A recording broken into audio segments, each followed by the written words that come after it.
তেওঁৰ ভৰি তেওঁৰ জেগা মই পূৰাব নোৱাৰিম, সেইটো মোৰ শক্তি নাই, সেইটো মই জানো। সেইটো আগৰ পৰাও লাভ নাই সেইটো কৰি, আমি ধেমালি কৰি থাকোঁ, বেলেগ কথা গুচিয়ে গ'ল সি, সেইটো নালাগে, সেইটো মই কৰিব নোৱাৰিম। মই গান গাই মই যি কৰিব পাৰিম, মই সংস্কৃতি কৰি থাকিম।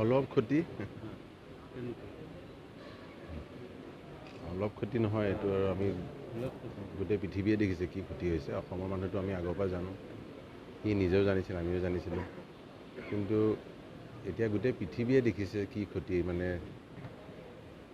থাকোঁতেতো বাৰু কৈ গ'ল কি তেওঁ কি হয়, যোৱাৰ পিছতো যিটো জনসমুদ্ৰ হৈছে সেইটো গোটেই পৃথিৱীত দেখিছে। এনেকুৱা ইয়াত বুলি নহয়, ভাৰতবৰ্ষত বুলি নহয়, পৃথিৱীত চাগে খুব কম হিচাপতলগীয়া শিল্পীয়ে চাগে এইটো যিটো আপোনালোকে দেখিছে, আমি দেখিছোঁ, এনেকুৱা পাইছে নেকি জীৱনত চাগে। আমিতো এইটো এনেকুৱা পৰ্যায়তো ক'তো দেখা নাই। এই মৰম আমি জীয়াই থাকোঁতে জানো তেওঁৰ